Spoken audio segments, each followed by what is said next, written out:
Thank you, everyone, and thank you for your patience. I know you're running from different media events, so we want to just make sure we gave everybody time to settle. Thank you, everyone, for being here. Before we talk about labor negotiations, I want to give a brief update regarding the new administration. Make sure this is okay. I want to remind everyone that they can find our most current information on our webpage, cps.edu/new admin guidance, cps.edu/new admin guidance.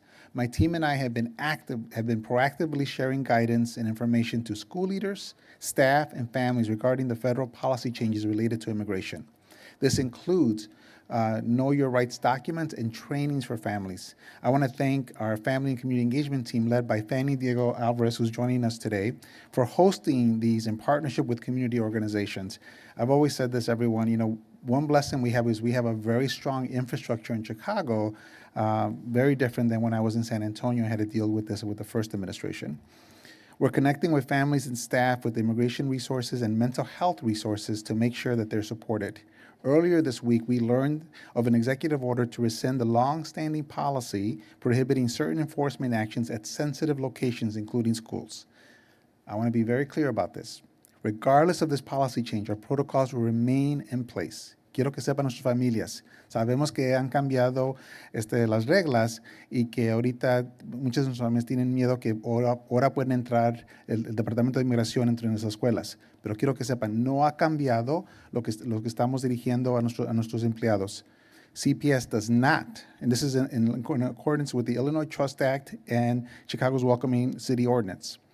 One of the things that we always have to remember, there is complete alignment here between our state, our city, and our district. And so there are laws to protect. Quiero que sepan nuestras familias, siempre estamos trabajando juntos con el Estado y la ciudad y tenemos leyes del Estado y la ciudad para proteger familias. CPS does not ask for our family's immigration status.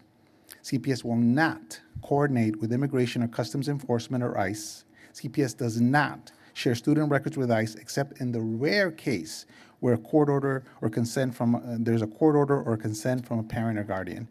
Quiero repetir, en nuestro distrito, no importa que han cambiado las reglas, nosotros nunca vamos a preguntar la información de nuestras familias sobre dónde, en su estado de inmigración. Nunca vamos a trabajar juntos con el Departamento de Inmigración y nunca vamos a compartir información de nuestros estudiantes sin el permiso de nuestros padres o en casos muy raros que tengamos una orden del corte. CPS will not allow ICE agents to access CPS facilities unless they provide a criminal judicial warrant signed by a federal judge. And by the way, even in that instance, we have dedicated lawyers on our legal team that will have to review those orders. We're not asking our staff to be lawyers. Quiero que sepan nuestras familias que la única, que siempre si viene alguien entre nuestras escuelas, van a tener que una orden del corte y hasta en esos tiempos, que son muy raros, todavía van a tener que trabajar con el departamento de nuestros abogados que tenemos aquí en CPS. So I want families to be assured our schools are safe. Quiero que sepan nuestras escuelas están seguras. And finally, CPS will not admit ICE agents into our schools based upon an administrative warrant, an ICE detainer, or other document issued by an agent enforcing civil immigration law. Quiero que sepan nuestros padres, no vamos a dejar el Departamento de Inmigración que entre en nuestras escuelas si no tienen una orden que esté válido por el corte. Y otra vez, tenemos abogados que van a tener que revisar esas órdenes.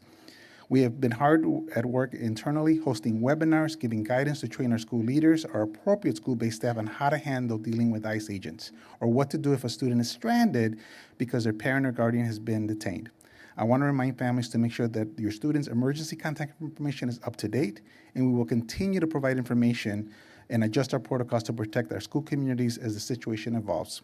Quiero que sepan nuestras familias, lo más importante que tenemos que tener el contacto de información de otras personas que pueden levantar sus niños, pueden cuidar sus niños, porque siempre tenemos que estar en corriente y siempre vamos a dar más información.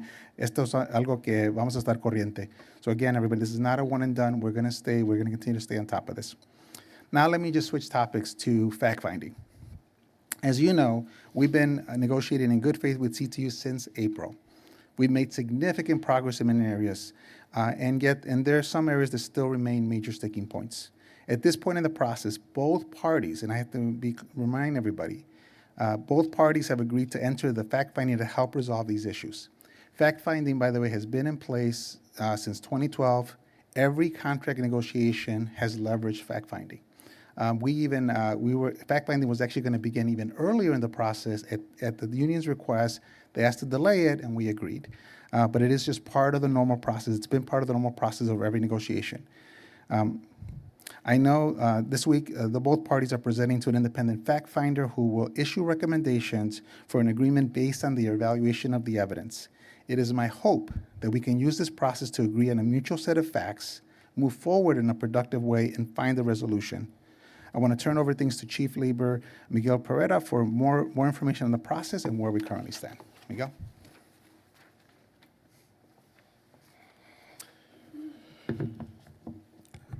All right. Hi, everyone. Miguel Pereda, Chief Labor Relations Officer for the district. Thank you, CEO. On Monday, both parties submitted detailed briefs to the fact finder outlining their respective positions on several critical subjects, including compensation, staffing, assessments, and teacher evaluation, just to name a few. On Wednesday, our Chief Budget Officer presented a financial state of the district analysis to the fact finder, an overview of how CPS is funded, and the financial implications of CTU's proposals. The Illinois Education Labor Relations Act, which governs the fact-finding process, outlines specific factors that the fact finder must consider when making a final recommendation to the parties. One of those key factors is, and I quote, the employer's financial ability to fund the proposed based on the existing available resources, ensuring that such ability is not based on assumptions of the lines of credit, reserve funds, or the expectations of receiving new or increased sources of revenue. I'm going to repeat that again, because this is one of the critical factors that the fact finder must consider under state law. The employer's financial ability to fund the proposals based on existing available resources, ensuring that such ability is not based on assumptions of lines of credit, reserve funds, or the expectation of receiving new or increased sources of revenue. In its brief, CTU has argued that the fact finder should essentially disregard this factor, instead consider speculative sources such as future potential TIFs, tax increases, and borrowing. CPS anticipates that the fact finder would adhere to the requirements of the law. None of CTU's proposed funding sources, TIFs, tax increases, borrowing, are guarantees. Relying on assumptions and hopes do not provide a sound or sustainable financial basis. CPS must act responsibly and realistically in managing its financial obligations to avoid jeopardizing the district's stability. We anticipate receiving this advisory report by the fact finder by February 6, 2025, so just shortly in a couple of weeks. So let's talk about where we stand.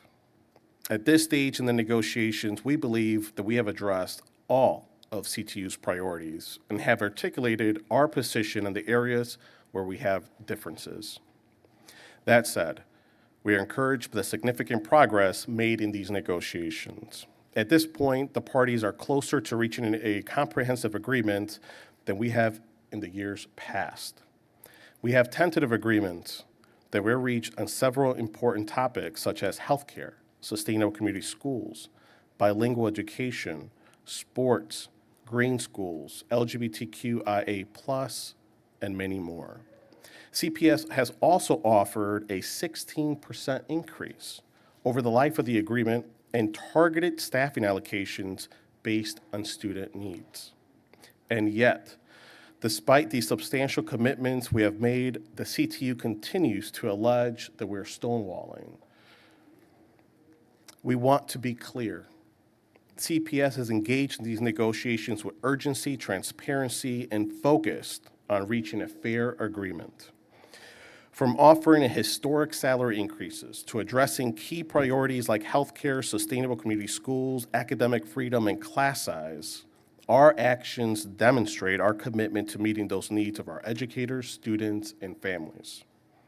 We urge CTU to join us on focusing on solutions rather than this rhetoric so we can finalize an agreement that reflects our shared commitment to supporting our students and our schools. We remain committed to resolving the remaining differences and achieving a contract that is equitable, sustainable, and in the best interest of our students. I now want to turn things over to our Chief Budget Officer, Mike Sikowski, for more details on the district's finances.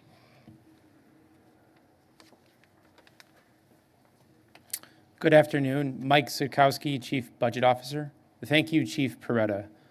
One of the key disagreements is over what the district can afford when it comes to CTU's contract demands. The CTU continues to push a false narrative, claiming that CPS has over $1 billion in our reserves. This is not true, and I want to lay this out as plainly as I can. In 2014, CPS used a maneuver to borrow from the next year's revenue to pay for the current year's cost. It was advantageous to do this in 2014 to coincide with a shift in the schedule of disbursement of property tax revenue from the county. But it was a one-time, short-term fix to solve a budget crisis a decade ago. The legacy of that choice lives on, and there are three aspects of this that I want to highlight here. First, under CEO Martinez's administration, the district has worked hard to minimize borrowing during the school year because this borrowing comes with a cost that pulls money away from classrooms. But because this maneuver from 2014, CPS has had to continue using short-term borrowing for routine expenses. CPS still uses short-term borrowing to make payroll before property tax revenue comes in from the county.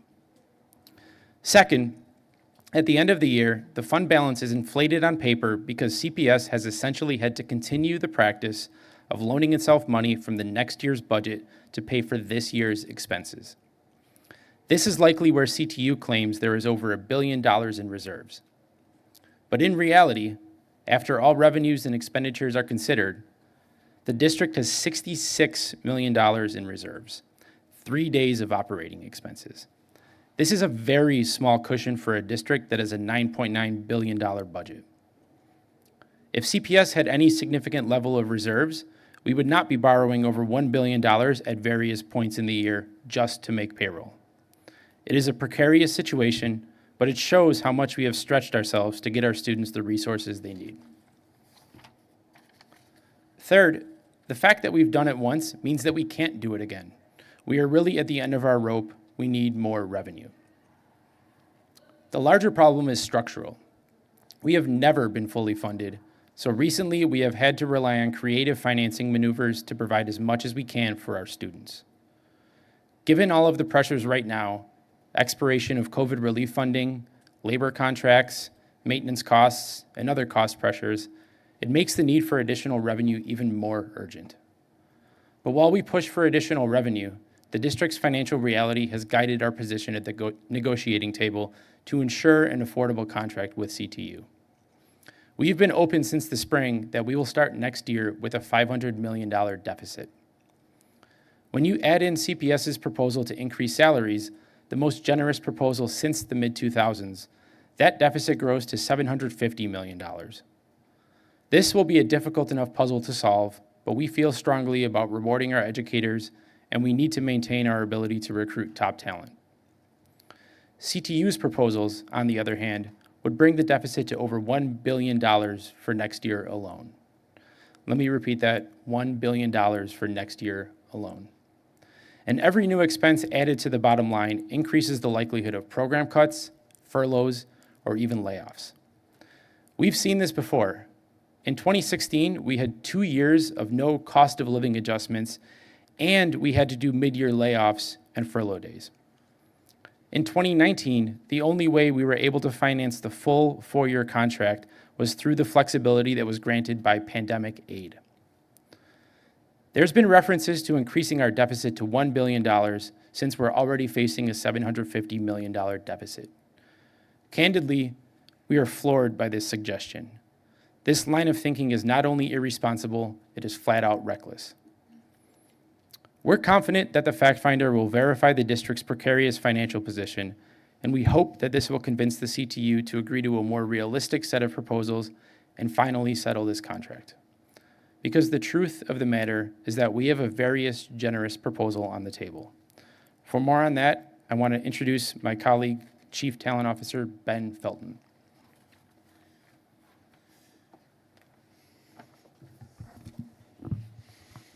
Good morning. Excuse me. Thanks, Mike. Today I'm here to talk a little bit about staffing and raises and our compensation proposals. So on the raises that we've offered CTU, we have an agreement on the 4 to 5% COLA for years 3 and 4 of this contract. We're pleased about that. However, CTU is continuing to insist on a 5% COLA for the first 2 years of this next contract, while CPS is sticking with 4%.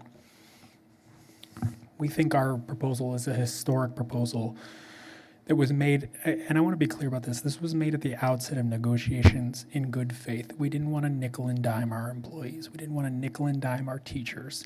We wanted them to understand that we value them and that they deserve fair compensation. We led with our strongest offer out of respect for our educators. This is what the district can afford at this point. We cannot afford more than that. To put this into perspective, in the 2016-19 agreement, the CTU received 4.5% salary increases over the life of the contract, with some years having no increases whatsoever. In the 2019 agreement, when we were in a far better, we were staring down far smaller budget deficits, the CTU received 16% increases over 5 years. We're proposing it over 4. It could even be higher than that based on inflation.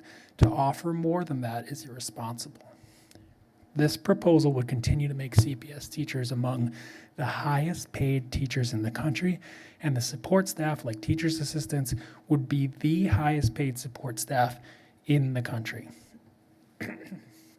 In terms of staffing, we've added y'all who cover us regularly, the education reporters and others. You hear us talk about this a lot, but it's critical. We've added 7,000 positions since 2019. CTU takes credit for some of that in their contract. They should on some of the pieces, but this is far above what was in the 2019 CTU contract. We added these positions because we thought it was the best way for our students to recover from a devastating pandemic and the academic loss that came with that. These additional staff have been targeted in the highest needs schools, and they've led to significant academic gains. 7,000 staff in our schools. That's about 14 more staff members in every school since 2019. We cannot keep adding more, given the budget situation that Chief Sikowski laid out. Our primary goal, let me say this again, our primary goal is preserving these positions and protecting the staff that's in our buildings doing the hard work on behalf of our students and families every day. So we've made we've agreed to some additions in this contract negotiation. It's based on increased student need. For example, more ELPTs to serve our English learners, and more support staff, including case managers, for students with disabilities. These are critical investments in some of our most vulnerable student populations, and we're proud to be able to make them. But that's it. That's all we can do.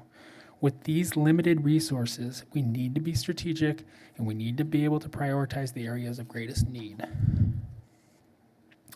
CTU's current staffing proposals are just simply unaffordable. They're proposing adding thousands of more staff that would cost hundreds of millions of dollars. Those costs would compound for generations if the district was even able to sustain them in the out years, and we are highly skeptical that we would be able to. So let me say this. Candidly, if we agreed to their proposals, we would be jeopardizing the jobs of the existing staff members that we have. I'll say that again. If we agreed to their proposals, we would be jeopardizing the jobs of the staff that we currently have. We will not set ourselves up to add staff with one hand and then lay off or furlough our existing staff who've been in the classroom for years doing the work every day on behalf of children. We cannot have that. Again, we've reached our capacity to add more staff and to add more salary than what we proposed, and we simply cannot afford to do more than that. That's what we presented to the fact finder yesterday, and we're looking forward to getting their report back. So I now want to turn it over to Chief Education Officer Bogdana Shakumbova for an update on some of the non-financial sticking points that remain. Thank you. Thank you, Ben. While we reached agreement on a number of non-financial issues, a remaining sticking point that I want to talk about today is around student assessments. I want to underscore the importance of having one set of facts that both parties can agree upon. CTU has accused us of wanting to drastically increase the number of standardized tests to our students. But this is just not accurate. What we are actually talking about are diagnostic screeners, which are not standardized high-stakes assessments. On the contrary, they're brief, age-appropriate assessments that help teachers to plan instruction that meets each student need and help them to continue to grow. CPS is proposing that students in grades 3 through 8 take a diagnostic test at the start of the school year just to see where they are academically. Then only students who are receiving interventions and targeted supports can take another test later in the year to evaluate how these interventions are working. For our students in kindergarten through second grade, the screeners need to be more frequent. We recommend one screener at the start of the year, one in the middle, and one at the end. There are two reasons for this. The first one is that children at this age gain new skills incredibly quickly, and it is important to keep careful track of the progress that they're making. The second reason is that if children are struggling academically, we want to catch it early and to provide the appropriate interventions right away. These recommendations are nothing new. In fact, more than 90% of our schools are already implementing testing models that are in line or very often above our recommendations as a district. The issue we have with this right now, the assessments students take are based not on academic best practices, but on the vote taken by CTU members at their schools. This creates a lack of consistency across the district, which is not the best practice for our children. CPS is proposing what we believe to be a fair and a simple solution. Eliminate the practice of voting and implement consistent testing standards that we know to be valuable and that the vast majority of the CPS schools already have adopted. We hope that the fact-finding report will help guide resolution on this point, but at the very best, this claim that we are pushing more high-stakes standardized assessment just isn't true. I want to also underscore the fact that the strategic plan and the new accountability policy for the district are committing the district to move away from standardized assessments and focus on diagnostic and screener assessments that actually are more helpful to support the student academic needs. With all that, I want to turn things back to CEO Martinez for some closing remarks. Thank you, Chief Shakumbova. So before we open up to questions, I just want to reassure families. Amid all of the negotiations and all the changes coming down from the federal level, every day teaching and learning continues in our schools. I want to thank our principals, our teachers, our counselors, social workers, and support staff, everyone in our schools who are doing the work to help support our students as they grow and thrive. It is my hope that this fact-finding process smooths the path to an agreement that is financially sustainable, in line with our 5-year strategic plan, that rewards our educators, and most importantly, provides our children with a joyful, rigorous, and equitable learning experience that they deserve. We're happy to take questions, everyone. Start with questions on topic on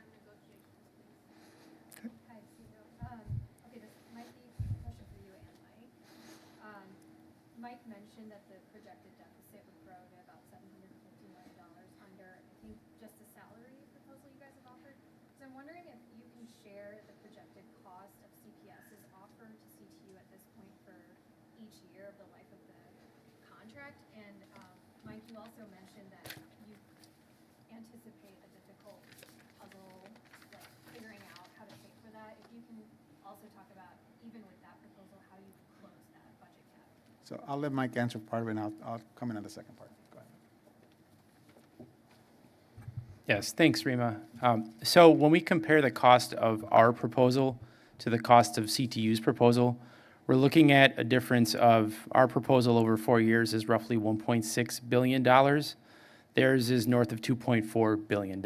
So a significant difference over those 4 years. And can you remind me of your other question? Yeah, the other question was, how would you, you said it would be difficult to close that budget gap if you're already staring at a $500 million one. What are things that you're expecting to do or anticipating to do once the deal happens to actually close that deficit? Sure. So we've been clear about the fact that we're facing this deficit and that this has been on the horizon for some number of years now.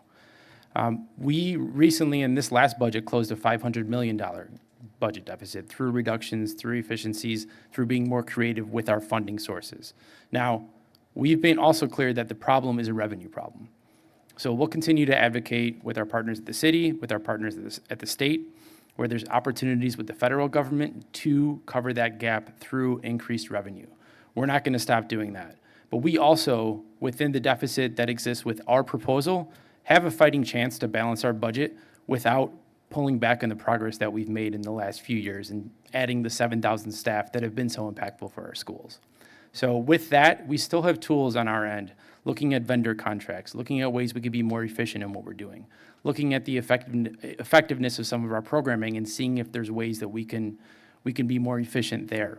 So there's ways to close that gap without doing things that are going to be harmful for our schools. When we get into the ballpark of $1 billion plus, that's just out of the question without things that we know are harmful like layoffs, furlough days, and the things that we've seen in the past when the district has faced these really significant challenges. I was wondering whether those projected deficits include the expected amount from the TIF expiring? They do. And this is why it's frustrating to hear that as a source of revenue that's new to the district. We're always counting on those TIFs expiring for us to be able to capture that property tax revenue that taxpayers are already paying that we don't have access to. In the past, when the city has extended TIFs, that's taken money away from CPS and forced us to adjust within our projections. So we're already counting on that revenue. Now, let me be clear on that. In the Tribune story that was published a few weeks back, it talks about by 2031, we're going to receive about $600 million more in revenue. Our deficit that we're looking at today is $750 million. And this is a deficit that's going to come next year. So the expiration of TIFs is something that, one, we're grateful for, two, we're counting on, and it's going to help us close that structural gap that we know exists, but it's not going to be a solve in the immediate for contract costs that are going to hit as early as this year and next year. We just came from a CTU presser where they basically are saying that the fact-finding process is stacked in favor of the employer, and they're setting it up that they're going to reject it, pretty soon if the fact-finder does not take into account the idea that there might be future revenues or future ways. And I'm wondering, what's your response to that? Because they're sort of saying that you guys are forced. I mean, they're saying, Pedro Martinez, that you're forcing a strike vote. Yeah, let me answer this one. Okay. So I think, first of all, I think with the fact finder, because not only are they saying that, sir, they've also said other things. They've also said that we have all this money, that we can borrow. So I think, unfortunately, depending on the day, you get a different narrative, you get different rhetoric. What the fact finder is going to do is rely on the facts, hence fact finding, right? And I think that's important for our parents to understand in our community because it confuses everybody when you hear different rhetoric, different statements that just are not based on truth. I also believe that we cannot underestimate enough or understate enough. We have 7,000 employees there right now, and there's no parent that will ever say that we have a fully funded school. There's no parent that's going to say that we have 100% of everything that our children need. But we have 7,000 staff that everybody keeps forgetting that if we don't manage our finances correctly, they're going to be at risk. And they're going to be at risk when other districts are cutting, when others not only here in the state but around the country. These are real risks, staff losing their jobs. And I think we continue to minimize that. And the reality is that when we look at our finances for the future, the area, again, that I'm going to continue to stress is we're grateful for the TIF expirations. They're too long. These TIFs have started with Harold Washington's mayoralship. They were only supposed to last for 23 years. Do the math of how long they've been around. Look at where TIFs have benefited the most in this city. They don't need them where they're at today. We don't need to do another Millennium Park. We don't need to do another, $1 billion of investment in downtown. And so, again, it's important that everybody is playing or is working in good faith. It is important that everybody's prioritizing our students. And it's important that, again, that we solve this structural issue and there are solutions in place. Because, this argument that the state owes us money, the state does not owe us money. They have acknowledged that we're underfunded. We appreciate that. You can argue that they could move faster. You can argue that. Where we are owed money is if these TIFs had been allowed to expire when they were supposed to, we'd be receiving $600 million every single year. Not one-time revenue, $600 million. And our taxpayers think that we're getting this money. That is just not right. The union says that you guys have not had any tentative agreements since Christmas, and first of all, I want to know if that's correct, and obviously they blame it on you, saying that they've said several times that it's all your fault. What's the truth on that? Have you reached, and if so, why? Why have you not had any tentative agreements since Christmas? I think that that's simply just incorrect. I mean, we're more than happy to share kind of progress that we've made, day in and day out with respect to the outstanding priorities. I think that the truth is that we reached the point where we've given our best offers with respect to the financial compensation. We've addressed staffing. We've addressed all of the priorities that they have identified. Now we're at fact finding. So the statement that we have not reached any tentative agreement is just not true. It's just not accurate. You kind of touched on this, but they're saying the district could borrow up to $13 billion, and that's another, avenue to fund their. So first of all, Paris, borrowing by law is not allowed for operating expenses. Now, the city has more mechanisms than we do because they have home rule and they can tax whatever they want to tax. I'm not saying it's easy, but they can tax you for, wearing a winter coat. They could put cameras all over and everybody has a winter coat, you get a bill for $10, right? They can do that. We can't do that. The only borrowing that we're allowed is for capital for buildings. That's the only borrowing. And the only time that we can use debt as part of our budget is when we refinance our debt. That has been done. That's what was done in the 16, 17, 18 era. And again, the analogy I'll use to you is that we have a house. We don't have any money coming in, but we need money because maybe we have medical expenses. So we go and refinance the house, even though interest rates are higher, even though that we're extending, the mortgage. We did that 3 times. And now because of that, we have $2.1 billion on the books. More than a third of the debt service payments we make are on that $2.1 billion. We're making almost no principal payments.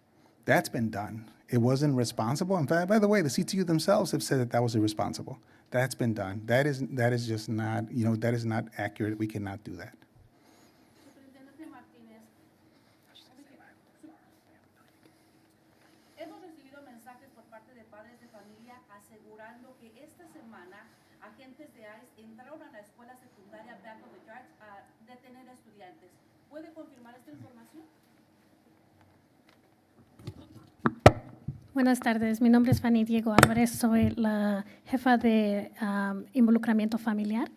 Nosotros hemos estado trabajando con todos los equipos y organizaciones que trabajan en la comunidad inmigrante y no hemos verificado nada de eso. Nosotros como escuela, obviamente nuestra prioridad es proteger las escuelas, ¿verdad? Y tenemos protocolos y procesos que han recibido entrenamiento los directores, también los agentes de seguridad, y también esta semana empezamos a entrenar también las personas que manejan la oficina principal, ¿verdad? Los clerks.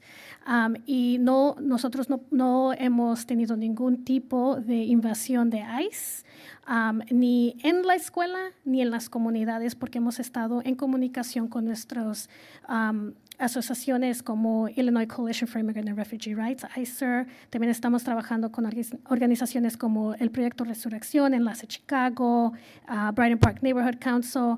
Entonces, cada vez que hay un rumor, nosotros tratamos de verificar y ahorita no hemos verificado nada.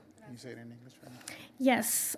So the question was that there was a rumor. Messages, we were just receiving messages from parents assuring us that ICE was this week at back of the yard high school detaining students.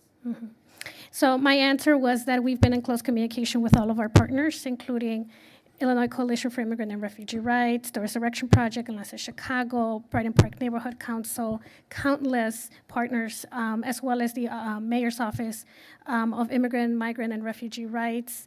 And we have not verified any ICE activity in the community, and we certainly haven't verified any ICE activity in the schools.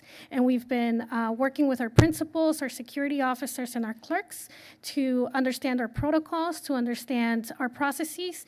And security officers actually received a training that they had already received in the fall, but received it again on Tuesday, as well as I believe that some clerks received additional training today, and we will be having more of that. We've also had extensive webinars with principals and network chiefs to review our protocols to ensure that our students are safe inside of the school. Sí, Martín, you cannot touch on this, but en este momento, ¿cuál es la postura de CPS ante la posibilidad de que agentes federales quieran entrar a las escuelas públicas de Chicago a detener estudiantes? Otra vez voy a repetir. Nunca vamos a dejar o vamos a trabajar con el Departamento de Inmigración. Si entran en las escuelas, van a tener que tener una orden que está verificada con el corte, con el juicio, y hasta en esos casos que son muy raros, tenemos abogados dedicados que tienen que verificar que esas órdenes son válidas. Entonces, quiero que asegurar a nuestros padres, el lugar más seguro para nuestros niños es en nuestras escuelas.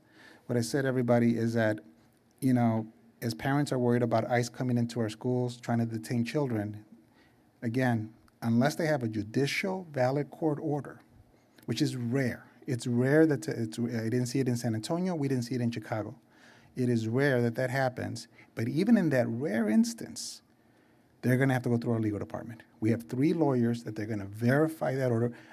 My staff do not need to be lawyers. They don't need to be immigration experts. They just, you know, again, we have very clear protocols and trainings. Other questions? Oh. I was just going to ask on that, you know, we see reports of attendance being down in some schools. I was wondering if you could speak to that, you know, if I don't mind you. parents are concerned about sending their kids to school. Yes, certainly we understand the anxiety that exists in the community, parents, students, and everyone. I think that we cannot draw conclusions based on attendance on a day that comes after a 4-day weekend on a very cold winter day. We're not minimizing this, but we're looking very carefully to further analyze any attendance trends. For us also, other data points are important, such as the reports and the information we receive from educators, from our principals, from parents and families. So we need to be really working diligently to capture as much information as possible.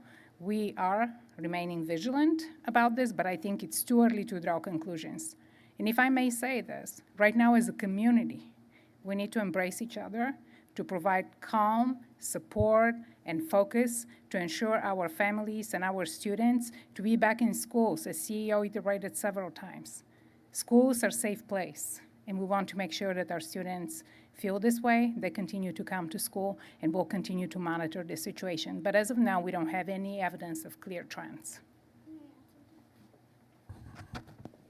We also started being very proactive weeks ago, right? So we've been working with our partners and hosting Know Your Rights or workshops at our school sites. We have been, I myself attended one on Monday or Tuesday, and we had about 140 parents virtually, right? Last week, we hosted another one at a different school, and we had about 60 parents virtually and about maybe 50 in person. And I'm attending those, my staff is attending those, and so many of our CPS staff is attending those so that we can also hear directly from parents what some of their questions are, and so that we can be adjusting our protocols and make sure that folks are understanding what information we want them to know, and then also where we can redirect them to, right? Because we're not legal experts, but we do work with immigration and legal services organizations that can be that support for them. And so those will continue. And our website, which is cps.edu//new guidance, new admin guidance, we are posting weekly the Know Your Rights workshops that are happening throughout Chicago. But in addition to that, we are hosting our own. And if a principal wants to host one, we're connecting them with the appropriate community-based organization in their area, because community-based organizations historically have always been that support for communities on the ground. They were that support during the first administration. They were that support at the height of COVID. They're that support now. So we want to make sure that principals, teachers, families are connected to the local CBOs, and we are obviously also connecting with those organizations as well as city and statewide organizations that are providing additional services to our families. Yes. Algo que hemos estado haciendo es, estamos trabajando con nuestras diferentes organizaciones y diferentes asociaciones que están proveyendo talleres de Conoce tus derechos. Y esos talleres son muy importantes porque las familias están aprendiendo sobre sus derechos constitucionales, los derechos que tienen como residentes de Illinois y de Chicago. Y nosotros estamos asegurándonos que tenemos esos talleres en todo el distrito. Va a haber talleres que están realmente puestos en comunidades, en centros comunitarios, y va a haber otros talleres que nosotros mismos vamos a tener en las escuelas si los directores y los maestros nos piden ese tipo de recurso. Y aparte de eso, también tenemos una nueva página en nuestro website a donde tenemos todos esos talleres, los talleres que sabemos que están sucediendo en la ciudad, los estamos haciendo una lista y haciéndolos disponible en la página web para que todos puedan ir ahí. La semana pasada tuvimos varios talleres y entrenamientos de Conoce tus derechos en asociación con Brighton Park Neighborhood Council y Enlace Chicago, y hemos tenido muy buena asistencia, y los padres ahí nos están haciendo buenas preguntas, y esas preguntas nos están ayudando definitivamente a pensar qué más podemos hacer como escuelas, pero también queremos asegurarles que las escuelas están seguras. Nosotros estamos trabajando con las organizaciones comunitarias, estamos trabajando con la ciudad para asegurarnos que estemos lo más seguro que podamos, ¿verdad? Entonces, realmente les queremos implorar a las familias que a lo mejor tienen alguna resistencia, que definitivamente sus hijos están seguros en las escuelas, y si tienen preguntas, llamen a su director, llamen a las maestras, llamen a las consejeras. So you can go to cps.edu / new admin guidance. Yep, and we're going to continue to make it easier for parents, so we'll continue to elevate it on our website. So again, we know this information is going to continue to be fluid. Other questions? Yes. One more question. Yes, sir. On the contract. I mean, CTU said today that the only way they can ever get CPS to move, and this is obviously the last couple contracts, is to strike. Is this, are you fearing that this is the direction it's going to go, given the fact that they did say today they're kind of probably more than likely going to reject the fact-finding report? So let's break it down, right? So first of all, I think the fact-finding report is really important because, again, there's all this rhetoric and all these accusations that are just not accurate. They're not based on truth. Whether it's the accusation that we're stalling, we have more agreements today in this contract. We're further along than the last two contracts. We're barely in month 10, And we've already reached a significant amount of agreement, both that has been tentatively, documented, as well as even the CTU themselves are telling the members that they have significant agreements. So that's just one truth. The other is, because we have been acting in good faith, because we've been transparent with our staff, I'm going to say this: I don't see a scenario of a strike. I don't see it. If anything, what I see is parents being frustrated and being tired of, the back and forth, which I'm with parents on this. I think staff are tired of the rhetoric back and forth. I get consistently feedback from our staff that they appreciate that we continue to stay factual and professional. And so I am actually very pleased the fact that we have made so much progress so fast, and I credit 100% the staff that you see with me. They have been, not only them, but their team members. We bring experts. We listen to our teachers. I wasn't here for the last two negotiations, but I can tell you this team has acted always in good faith, and sometimes even when they're not respected.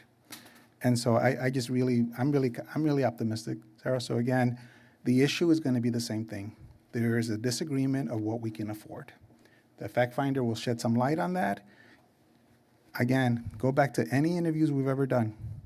When have we said anything different to you in terms of our estimates, in terms of our challenges? We've been very consistent.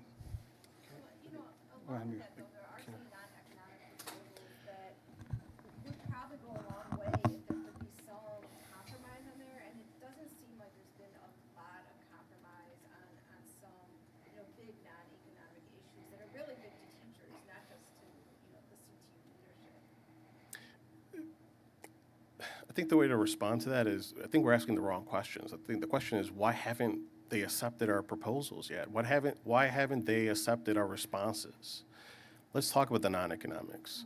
They've asked for additional playing time for special education teachers. We've given that. They've asked for more time for IEP preparation work. We've given that. They've asked for 70 schools for sustainable community schools being in agreement. We've given that. They've asked for 35, 40% increases to our coaching schedule. We've given that. The question here is not what more do we have to do to end an agreement. The questions that we should be asking is asking them, at what point are they going to compromise and come to the table to reach an agreement? We have given them 16% increase over 4 years. Our chief talent officer just provided you data with respect to the last couple of agreements. 4.5% increase with 2 years of zero furloughs and layoffs in 2016. 2019, 16% over 5 years. That was after a strike. We've offered 16% in September. Why are we still talking about compensation? Why are we still talking about the non-financial implications? They're masking the non-financial implications without actually stating all the facts. They want to talk about class size. Guess what? That has financial implications. The lower the class sizes, the more staff that we had to add. In terms of the academic freedom, we've given a comprehensive response. In fact, we've written it. So I think we have to ask the right questions to them is why haven't we reached an agreement? All the things that we've accomplished thus far together, why don't we have an agreement? Why are we at this point? I can tell you it's not from this end. On the point about Christmas that was asked a few questions ago, the fact that the union is claiming that you guys haven't made TAs since then, can you specify what TAs if you guys have it, that's wrong. Yeah. Can you say what TAs you've made since Christmas? Honestly, things are just so fluid that I can't, give you a quick specific number. But again, in order to reach a tentative agreement, they have to say yes. So I think the question is, how many? I'll give you an example. They've identified originally, what did I say, 150 something priorities. We identified, I think, 80, 90% of those priorities. And then in January, they also gave us another 60 or so priorities. We've given another I would say 60 to 70% of those comprehensive responses to each of those things. So in terms of the rhetoric that we haven't reached a tentative agreement, I think the question is, has CPS given you a comprehensive response to each of those? And the answer to that is yes. We've given a comprehensive response to each of CTU's proposals. The question is, why haven't they accepted that agreement? Have they given that feedback to the educators? The other thing I would also say is, so part of their strategy has been different this year. And so when you look at even their own documentation that I believe several of you reported on it, they came out with a 2-pager. One page was all green. Everything that there's been agreement, whether there's an actual written tentative agreement, by the way, that's on them. We're ready to sign anytime because all that is green. That is just evidence again about what Miguel is saying, because they've received comprehensive responses. Even on the second page, and I really appreciate this, they actually shared even where they even came down on some of those, and some of those that are in progress. So to say that, and by the way, all of that happened post, the December date they're saying. All of that happened post. So stalling, let's again, stalling means, oh, my team just stops going. Have you guys stopped going? They're going every day, including during the holidays.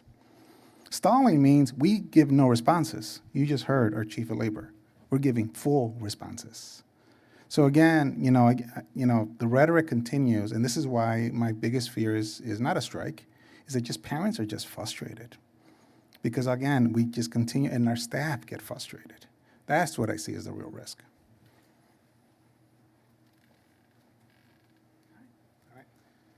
Thank you, everyone.